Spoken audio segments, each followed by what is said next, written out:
Welcome to Real Talk Baseball. I am Will Power, your host and fantasy baseball analyst. Today we're going to talk about is Carlos Correa droppable, Tim Anderson possibly to LA, Bobby Miller's debut, and two-star pitchers for next week. All coming up on Real Talk Fantasy Baseball.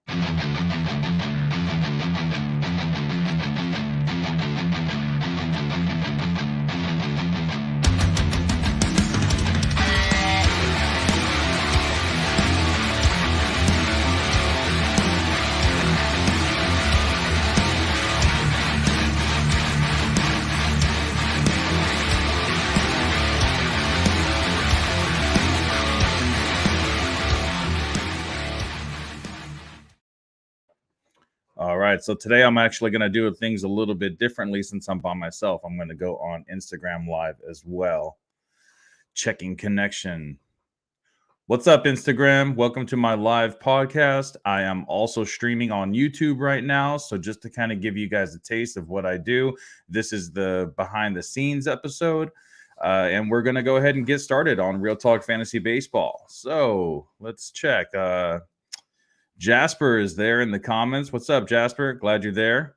Hopefully, we'll get a couple more people joining in on the chat today. Today, for our first subject, we're going to be talking about Carlos Correa. Carlos Correa, he was a monster at Houston, and he just hasn't panned out on the Twins lineup last year or this year. And honestly, I really think it's just injuries. It's not just the plantar fasciitis that he has right now, or like the leg cramping or his foot issues. It's every year something kind of comes up, whether it's the back issue or random things that kind of happen for him. He's 28 years old, so he should be in the prime of his life. He's a big dude. He doesn't look big on TV. He's a little bit on the thinner side, but he's 6'4", 220 pounds. So he should, he should have the stature where he can actually like go out there and be physically able to play every day. But, as we saw during the offseason when he was potentially going to get signed by the Mets, potentially going to get signed by the Giants, a bunch of teams just kind of throwing money at him, and he just kept on failing that physical. And we're seeing it now in the first 2 months of the season in 2023 that he's fragile. Things just kind of keep on happening for him. Last season, in April, he was only batting 243, had a 309 on base percentage, a 324 slug, 633 OPS, only had one homer in April, only 9 runs scored and 13 RBI. But then last year in May, he actually turned it up a little bit, started batting 318 in the month of May, 384 on base percentage, 884 OPS, had a couple homers, 8 runs, and 14 RBI scored. So that's a little bit better than what he's been doing this season. So is he droppable? This season, he is currently batting 213 with a 244 expected batting average. That is way below what we would like to see from him. It's just not panning out for Carlos Correa. And honestly, it sucks because I had him actually on both of my fantasy lineups. So the question is he droppable?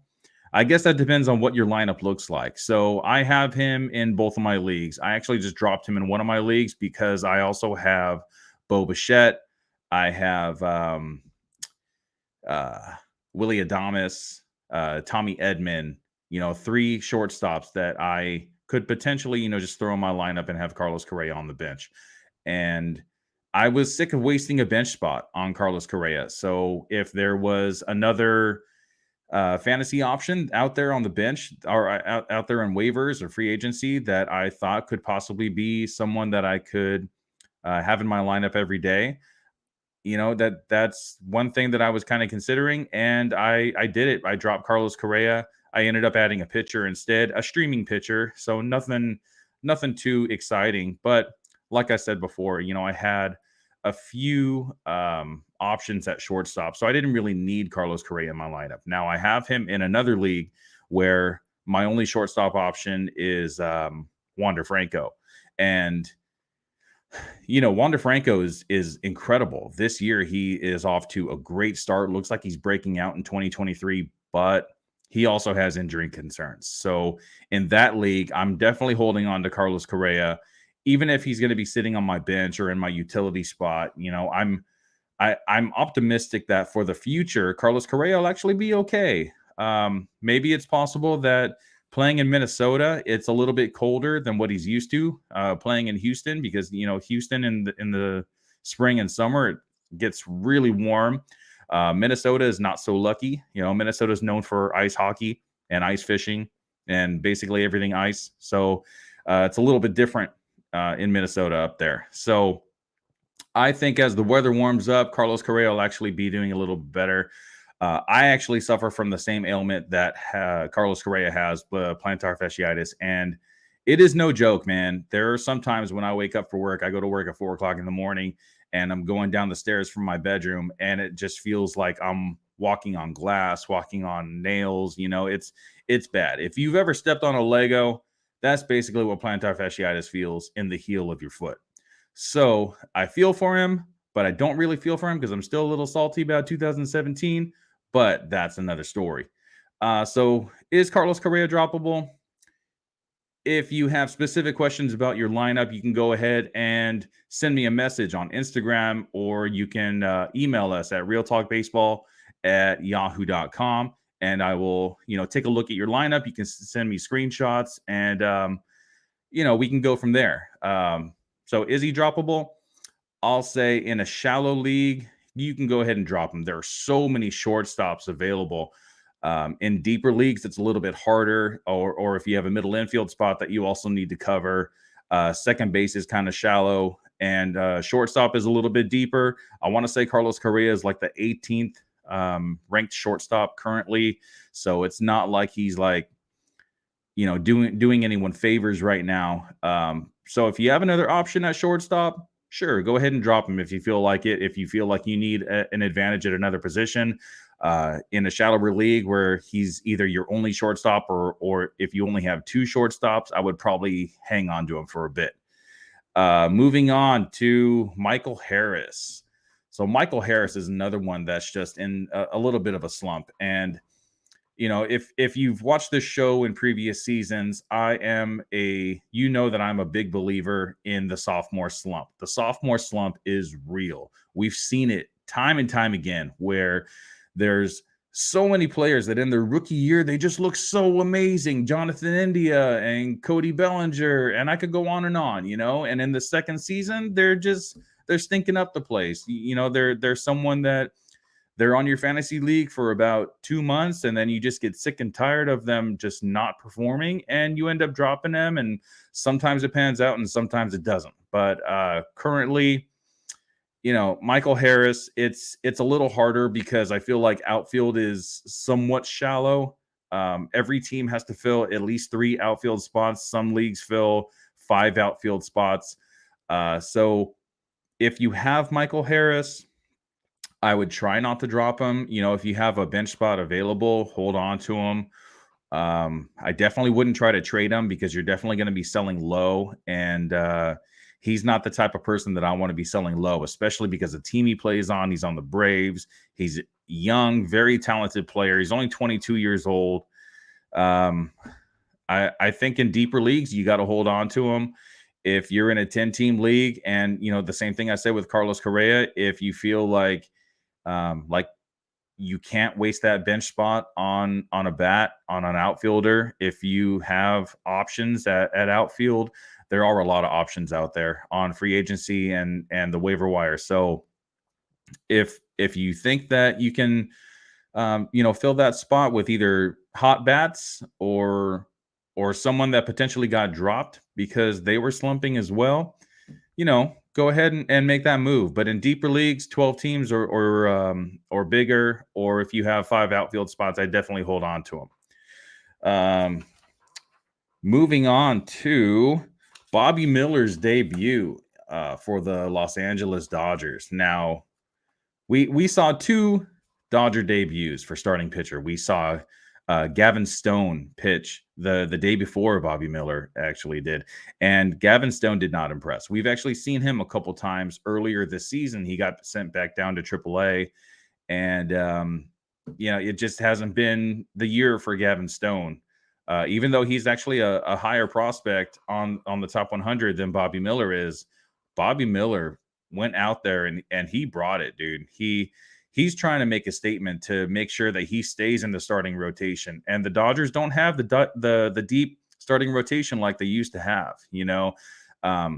When Tony Gonsolin and when Dustin May were both in the minors, starting to make their major league debuts, the Dodgers were deep in starting pitching. But that's when we had Trevor Bauer. That's when they had Clayton Kershaw. He's the only one still there. That there were so many options. They went out and got Max Scherzer, so that's when Tony Gonsolin and Dustin May were actually, in and out of the bullpen, making spot starts kind of here and there. But now the Dustin May and Tony Gonsolin are main fixtures in that starting rotation. And Dustin May is actually going to be out for a couple months. They definitely need a replacement option. And Bobby Miller is trying to make a statement. At the Braves, he went 5 innings, only allowed 4 hits, 1 earned run, 1 walk, 5 strikeouts. He got the win, 95 pitches. So a minor, I want to say he's 23 or 24 years old. And in his major league debut, he's throwing 95 pitches. I really feel like that's because Dave Roberts and the Dodgers organization, they trust him that he can go deep into games and not necessarily, have to worry about injury concerns or hopefully not have to worry too much about innings limits. He has a really good arsenal, a 4-seam fastball, a slider, a changeup, a curveball, and a sinker. The 4-seam fastball, the slider, and the changeup, he actually throws a pretty significant amount of time. All 3 of those pitches are about even. On the 4-seamer, that's actually the one that got hit the hardest. There was a 429 batting average against on that, but on his slider, it was a 167 batting average against, and on the changeup, it was a 0 batting average against. So he definitely impressed with his slider and his changeup. On his 25 pitches off the slider, he got 3 swings and misses. On 23 pitches off the changeup, he got 3 swings and misses. And 29 pitches on the 4-seamer, he got 2 swings and misses. So the slider and the changeup, it's looking pretty decent. He had 10 swings and misses total in his debut in 5 innings. And, it looks like he's actually slated to be a 2-star pitcher for next week. So if he's already on your lineup, if you were lucky to go ahead and add him, next week, I believe he has a tougher matchup. I think he's at the Yankees in his first start. And then the second start, I don't remember who's against, but I remember it was a pretty decent matchup. So Bobby Miller, 2-star pitcher for next week. It's not my 2 choices that I would like to endorse, but if you guys are looking for a starting pitcher for the longevity of the season, I definitely keep an eye on Bobby Miller. Maybe add him to your lineup and against stronger teams. It's up to you if you want to start him or not, depending on the team. But, as we saw against the Braves, 5 innings, only 4 hits allowed and 1 earned run. So not too shabby for the Dodgers young prospect. Okay, so that was Bobby Miller. Oh, one more thing about Bobby Miller is he also only allowed 2 extra base hits. So really, really good. Next, I keep on forgetting to add these, man. Not that Instagram can see it or not, but we were talking about Carlos Correa. So for my YouTube audience, I just want to show you this right here. So this is his 2023 stats. In 44 games, he has a 213 batting average with a 698 OPS, 6 home runs, 14 runs, 24 RBI, 45 strikeouts to 22 walks. So he's walking a pretty decent amount. 6 home runs is okay in 45 games, so not too bad. And then We talked about Bobby Miller. Sorry, his stat line at the Braves: 5 innings pitched, 1 earned run, 4 hits, 5 strikeouts to 1 walk. The walks was actually I think the biggest thing for Gavin Stone. I believe he walked 5 batters in his major league appearance in his last outing. So I like Gavin Stone for the future, not necessarily in 2023. And Bobby Miller is still yet to be seen. We shall see. Moving on to our 2-star pitchers for next week. So there are 2 that I can endorse. I feel like the past few times when I've given you guys the 2-star pitchers, it seemed to pan out pretty nicely. This week, I am actually going with Michael Kopech as my first one. So Michael Kopech, 27 years old, big dude, 6'3", 210 pounds. His rookie season was 2021. It's so weird because it's like I've been hearing this name for so long, and to think that he only debuted 2 years ago, it's wild to me. Expected batting average against is a 236. The first month of the season, in April, it was actually pretty bad for Michael Kopech, but he has turned things around a lot. In April, he has a 7.01 ERA in 5 games started, allowed 8 home runs, and so far in May, he has a 1.99 ERA in 5 games and has only allowed 4 home runs. So, the thing that I see with Michael Kopech in April, and I believe it's 1 start in May so far. So he's had 4 starts total where he's allowed 4 earned runs or more. Versus San Francisco, that was his first start of the season. He allowed 7 earned runs on 8 hits. At Tampa Bay, he allowed 5 earned runs on 6 hits. At the Blue Jays, 4 earned runs on 6 hits. And at Cincinnati, 4 earned runs on 8 hits. Tampa Bay and Toronto, amazing lineups. No wonder that he allowed 5 earned runs and 4 earned runs. At Cincinnati, the second best hitters ballpark in MLB. So it's not surprising that he would actually give up, a few extra hits and maybe a couple extra earned runs. First start of the season versus San Francisco, that one, I'm going to give him a pass on that just because, it was beginning of the season and, pitchers need to warm up. They need to have the rust kind of shaken off in the beginning of the season. That was his worst start of the season, 7 earned runs. But, all of those except for Cincinnati were in April. And in May, that 1.99 ERA, like that's looking pretty good. And then this week coming up, he's versus the Angels and versus the Tigers. That Angels lineup doesn't really look so good. All they really have is Mike Trout and Ohtani. A couple lucky hits kind of here and there from other batters, but also versus the Tigers. The Tigers actually have the least runs scored in all of Major League Baseball. They've been playing better as of late. Javi Baez has kind of turned things around, and Akil Baddoo actually just hit a home run this morning, or not this morning. I'm sorry, earlier today. So they're okay, but still, the Tigers are the Tigers. They're probably going to be in last place in the whole league at the end of everything. It's probably going to be between the Tigers and the A's. Tigers definitely for American League, and the A's, I don't know. We'll see. The A's are just kind of something else this season. I don't know what the hell is going on in Oakland. Maybe they're doing it on purpose and tanking on purpose because they're trying to move to Las Vegas. So it wouldn't surprise me if that's their reasoning behind that. Let's see. We have a comment. What's up, Jasper?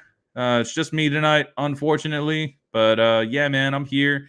Try to be consistent. I want to try to give as much good content as I can. And I see one person is on Instagram Live right now. What's up, guys? Thank you for watching. So that was our first 2-star pitcher, Michael Kopech, and then our second 2-star pitcher for this coming week, I have Kyle Freeland, and Kyle Freeland, it's a little bit weird because I didn't know this about him, but he actually has a let me see if I can find it.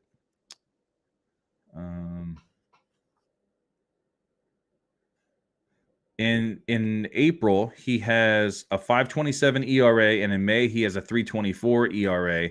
I thought I had it in my notes here, but he actually has a better ERA at home at Coors than he does away from Coors, which was very surprising to me. And both of his starts next week are actually away. They are not at Coors, but I really like the matchups. It's at Arizona and at KC.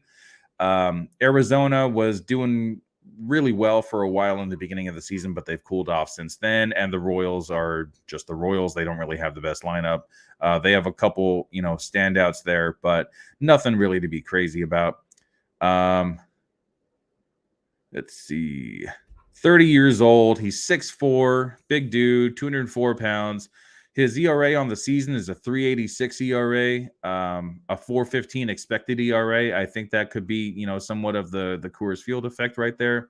In 58 innings pitched, he has 42 strikeouts, only 14 walks, and has allowed 61 hits. That's a 129 WHIP. So it's right at like that mark, like that 130 mark. The WHIP that I kind of like to stay around. I don't like having pitchers with a WHIP above 130. Average exit velocity that he's allowed is 89.6. So it's a little harder contact than I'd like to see, especially pitching at Coors. But it's been working for him. If he has a lower ERA at home than he does anywhere else. Expected batting average against is a 261, so that's not too bad. Expected slug is a 428. That's not too bad either. Anything under 5 is generally pretty good, and except for Coors. KB Murray on Instagram says, "I'm here. What's up, Mom? Thanks for watching. I appreciate you." Let's see. Only two. Kyle Freeland has only had 2 starts where he gave up 4 earned runs or more. That was versus the Pirates, and that's where he just completely melted down. That was in Coors Field. He allowed 9 home runs, and then nine runs. I'm sorry. And at the Rangers, he allowed 5 earned runs. So only 2 clunkers so far, and I think he's had 10 starts so far. So not too bad from Kyle Freeland. He's kind of been a little bit of a breakout this season. Especially with German Marquez not being part of the Rockies staff right now because he's injured. I believe he's out for the season. And that's it for the 2-star pitchers. Let me get rid of this picture real quick. All right. So next, I want to talk about Tim Anderson possibly going to the Los Angeles Dodgers. Now, Tim Anderson, career stats, he's batting 286, has a 315 on base percentage and a 751 on base plus slugging percentage. So I see this guy as a potential superstar. He has 2020 potential, possibly, every year he's on pace for 20 home runs and on pace for 20 steals. This guy just can't seem to stay healthy. He hasn't played a full season since 2018. That was 5 years ago. The closest was 2021, and in 2019 he played 123 games. So he missed a little more than a month of the season in both of those seasons. But he's a really good player. He's very very skilled, very talented. It's just the injuries that just keep on piling up for Tim Anderson. And the Dodgers already have like not a stacked infield, but a very deep infield. They went out and signed veteran Miguel Rojas. He's a free agent in 2026, so they're going to have him on the roster for a while. Max Muncy doesn't hit free agency until 2025. Miguel Vargas is a rookie, so he's going to be with the Dodgers for a while. Chris Taylor, who kind of plays all over the field. He'll play some third, some short, some second, some left field. He's doesn't hit free agency till 2027, and Gavin Lux, can't forget about Gavin Lux. Unfortunately for Gavin Lux, he had I believe it was an ACL tear or an MCL. No, it was definitely an ACL tear, and he's out for the season. But he doesn't hit free agency until 2027. And if the Dodgers do trade for Tim Anderson, he doesn't hit free agency until 2025. So you have um, all these, potential infielders that the Dodgers are going to have, and at least until the 2025 season. So I don't really see the point of going after Tim Anderson unless the Dodgers are trying to get a package deal, possibly go after Dylan Cease to bolster that starting rotation that is not so deep anymore. I know Dylan Cease has been kind of shaky this season, and fantasy owners, and White Sox fans alike are just kind of like, we don't know what to do with this guy, with Dylan Cease. And honestly, I don't have him on any of my leagues, but I'd probably be scratching my head trying to figure out what to do with Dylan Cease also. Um, it's a little bit of a sticky situation because he was drafted very high in fantasy drafts, and he is supposed to be the White Sox ace.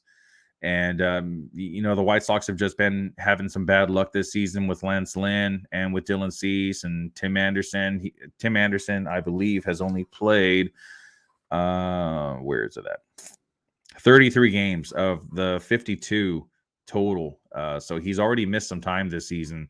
So it's not the best scenario that we'd like to see, especially if the Dodgers are really going to go after Tim Anderson. It's kind of just like, what's the point? We already have the shortstop role kind of filled. I guess the only thing there would be to platoon possibly Tim Anderson. That would actually help Mookie Betts stay in right field. That way Mookie wouldn't have to play shortstop so often. Mookie playing shortstop and second base this season has actually helped a lot for fantasy owners because he gains shortstop and second base eligibility. And that I actually have Mookie Betts in one of my leagues, and having him at second base, it's amazing to have him, in such a shallow position in a fantasy lineup. So I do like that aspect. He'll definitely keep the shortstop, second base, and outfield eligibility up through this season and next season, and we'll see if that plan actually happens. The trade deadline is still a couple months away, so there's a lot of baseball to be had until that point. We'll see if Dylan Cease can actually turn things around and possibly increase his trade value. Same thing with Tim Anderson, and we'll see if the Dodgers actually go for that. Let's see. Springer says Anderson, when he's on, he's on. And exactly, dude. I love Tim Anderson. I love the way he plays. He's very emotional. He talks about baseball like he had opportunities to play other sports, and he actually chose baseball because he just loves it so much. And I love that about these Major League Baseball players, that a lot of them play just because they love the game, not just for the paycheck, or not just because it's what they were kind of like brought up doing. He does it because he loves it, and he's an exciting player to watch. Also, the bat flips, the emotion. It's great to see. So that is basically all I had in line for this episode. We've been on for about a half hour now, so I can actually go over this weekend's probable pitchers for Saturday and Sunday. We can call it to add or not to add. I would like to call it something else, but there's another podcast that calls it what I would like to call it. So for Saturday, probable starters, I'm going to scroll down a little bit so that way I can see the less owned bunch. So Tyler Glasnow is actually going to make his Major League debut, or not Major League debut, I'm sorry, 2023 debut I definitely would not start him. First start back in a really long time, and he's going against the Dodgers. No, thank you. If you have him in your lineup, cool. Put him on your bench. I would not start him, especially against a stacked Dodgers lineup. Next, we have Brady Singer. Let's see. It's versus Washington. So it's in KC. Brady Singer was Javi's 2-star pitcher option this last week, and I believe he pitched on Monday, and he was terrible. So I guess it depends on what your final score is looking like for this weekend. If you already have him in your lineup and you feel like you need to start him to possibly get that win this week, go ahead and start him. If he's not owned anywhere, I personally would not add him just to start him for this Saturday. Andrew Heaney at Baltimore. Yeah, I could do that. Baltimore's cooled off a bit, so they don't really have the best lineup in the world. In the beginning of the season, they were very hot. All their bats were very hot, but they've cooled off since then. Michael Wacha has been pitching amazing lately. Even though it's at the Yankees, I would still start Michael Wacha. So yes on Michael Wacha at the Yankees. Josiah Gray has been amazing this season at the Royals. So against a weak lineup, definitely start Josiah Gray. He was actually one of my options for 2-star pitcher for this week. Jack Flaherty at Cleveland. Jack Flaherty has been kind of up and down this season, but Cleveland, they haven't really had the best offense lately. So I'll say yes. Go ahead and start him. Tanner Bybee versus the Cardinals. Good pitcher against a good lineup. I think I'm still going to start him. I like Tanner Bybee. I think that Cleveland is just letting him just go. They're not giving him any restrictions. And St. Louis, they were on somewhat of a hot streak. They swept the Phillies, and they've been hitting pretty good, but it's mostly their stars that are actually hitting, like Goldschmidt and Arenado. Other than that, the lineup's okay, but I'd still start Tanner Bybee. Let's see. Moving on. Edward Cabrera at the Angels. I'm going to say no on that. I just don't start. I don't trust Edward Cabrera this season. I think that in the future, Edward Cabrera is going to be amazing, but in 2023, I think that it's okay if you have him in your lineup, but I wouldn't start him against Ohtani and Mike Trout. Jameson Taillon versus Cincinnati. It's in Chicago, so I'm going to say yes. Go ahead and start Taillon. Garrett Whitlock coming back from injury at Arizona. He's probably not going to pitch too deep, but yeah, I'll go ahead and start Garrett Whitlock at Arizona. Dean Kramer versus Texas. I'm going to give a big yes to this. I actually added him in my 12-team keeper league. Definitely not one of my keepers for next season, but I like the matchup. I like that it's in Baltimore and they extended the left field fence. So yeah, go ahead and start Dean Kramer versus Texas. Michael Lorenzen. This was another one of Javi's 2-star pitchers that he had for last week. Michael Lorenzen versus the White Sox. I'm going to go ahead and say, yeah, go ahead and start Michael Lorenzen. The White Sox don't look like anything special this year. Sorry, Jasper. Roansy Contreras at Seattle. I know Javi really likes Roansy Contreras, and even though Seattle is a pitcher's ballpark and they don't have the greatest lineup, I just don't trust Roansy Contreras this season, so I'm going to say no on him. And let's see. I'm going to go through one more page and see if there's any more. Here we go. Brandon Williamson. All right, we're getting to the bottom of the barrel. So if all those pitchers that I have said, if you feel like you need to add, go ahead and add. But I feel like that's it for Saturday. I'm not even going to bother going through the rest of them. We have like Chase Anderson, versus the Mets in Colorado. So hell no. Yeah, let's go ahead and move on to Sunday now. So Sunday, the 28th. Scroll down a bit because obviously Garrett Cole's not available and Dylan Cease isn't available. Jose Barrios. That one's it.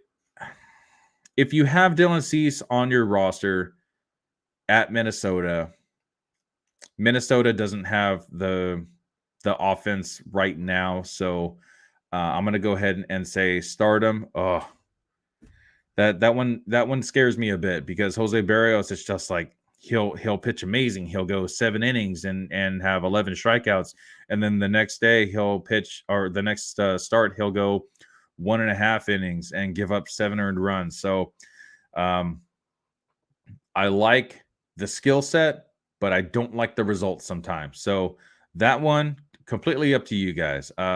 If I had Jose Barrios in my lineup, if I needed to start him, I would start him. If I'm ahead in points or if I'm not trying to mess up my ERA and WHIP, then I'm definitely not starting him. If you're in a categories league and you're already losing but your matchup in ERA and WHIP, I would go ahead and start him. You know what? Why not try to rack up some strikeouts and maybe tomorrow or maybe on Sunday he'll be on and he'll throw a gem. You never know with that guy. Alex Cobb at Milwaukee. Alex Cobb is another one of those guys where he just kind of has like a few good starts and a few bad starts at Milwaukee. Milwaukee's actually been hitting pretty decent lately, and Milwaukee's a hitter's ballpark. So I'm going to say no on Alex Cobb. Jordan Montgomery at Cleveland. I like Montgomery at Cleveland, who I talked about earlier. They don't have the best lineup right now. Their offense is kind of lacking. So yes, I'll go ahead and start Jordan Montgomery. Drew Smyly versus Cincinnati. Drew Smyly had Drew Smiley's actually been really good this season. So versus Cincinnati, I'll go ahead and start him. Patrick Sandoval versus Miami. It's in LA. I'm going to say yes. Go ahead and start Patrick Sandoval versus Miami. Bailey Ober versus Toronto. That one I'm going to say bench. Toronto has a good lineup, and Bailey Ober, he's been good, but I don't trust him against a Toronto lineup. Yuri Perez, the rookie sensation from the Marlins, who's had one good start so far, I believe. Only one start. At the Angels, I'm going to say, yeah, I like Yuri Perez. I think that he has a lot of potential, a lot of swing and miss potential. So, yeah, let's go ahead and start him against the Angels. Taj Bradley versus the Dodgers. Now, usually against the Dodgers lineup, I would say no, hell no. Don't start any pitcher against the Dodgers, especially a rookie. But, excuse me. But I really like Taj Bradley. I've been high on Taj Bradley all season. So I'm going to say yes. Go ahead and start Taj Bradley against the Dodgers. The Tampa Bay Rays just seem to be outscoring every single team that they're facing. So, possibly if he can go 5 innings, he'll most likely either get the win or take the no decision. I don't think he'll take the loss. I don't think the Dodgers this season have the lineup where they can easily take out any pitcher anymore. Completely different from previous seasons, but they're saving that Shohei Ohtani money for next season. Moving on to Dane Dunning. This is my other 2-star pitcher from last week. This is his second start this week. Dane Dunning at Baltimore. So yes, I'm definitely endorsing Dane Dunning. Mackenzie Gore at the Royals. Mackenzie Gore is another one of those pitchers that's just kind of up and down. So it's a maybe, but at the Royals, I'll say yes. Go ahead and start Mackenzie Gore. Graham Ashcraft has been terrible lately at the Cubs. The Cubs have actually been scoring a lot of runs lately, so I'm going to say no on Graham Ashcraft. Tyler McGill at Colorado. Hell no. I had Tyler McGill last season and this season. And last season he was great. This season in the beginning he was actually doing very well, but lately he's been throwing a few clunkers, and I just don't trust him in Colorado. Sorry, Mets fans. Tanner Houck at Arizona. I really like what I'm seeing from Tanner Houck recently. So if this guy's available, go ahead and pick him up. I think that he's less than 50% owned. It in my opinion, it should actually be more than that. Most likely, I believe that Alex Cora said that he's going to be part of the rotation for the rest of the season. So you can count on that. And against the Arizona's weak lineup, well, not weak lineup, but mediocre lineup, I'll go ahead and start Tanner Houck. Marco Gonzalez versus Pittsburgh. Pittsburgh's cooled off a lot since the beginning of the season. So, yes, I'm going to say yes on Marco Gonzalez. Kyle Bradish versus Texas. I'm going to give a yes. We'll go through one more page. Gavin Stone at Tampa Bay. Hell no, especially after that clunker that we saw on Tuesday. I believe it was, it was Tuesday. Austin Gomber versus the Mets. That's in Colorado. No, thank you. And Luis Ortiz from Pittsburgh at Seattle. I'm gonna say no. I don't trust Pittsburgh pitchers, and even though Seattle doesn't have the greatest lineup right now, I just don't trust them. And we'll go through one more page just for shits and giggles. Colin Ray from Milwaukee versus San Francisco. It's in Milwaukee, so I'm going to say no. Hunter Gaddis from Cleveland versus St. Louis. I'm going to say no. Luis Medina of Oakland versus Houston. Hell no.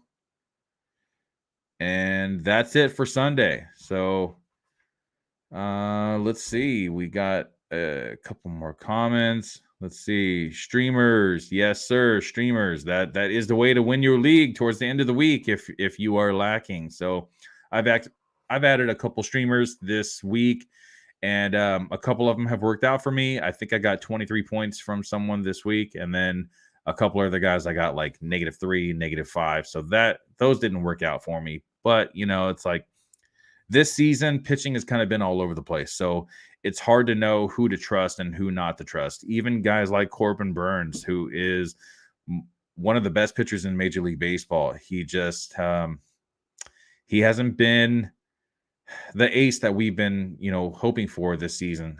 He got drafted in the first round in most leagues, and he's still decent, but we didn't pay first round price for decent. We paid first round price for excellence, and he just hasn't been there.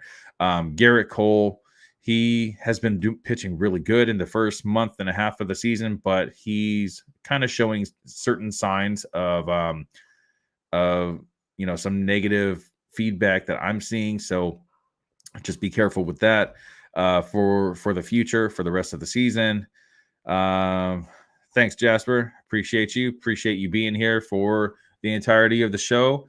All right, so we are at the 43-minute mark, and that basically concludes anything that I wanted to talk about today.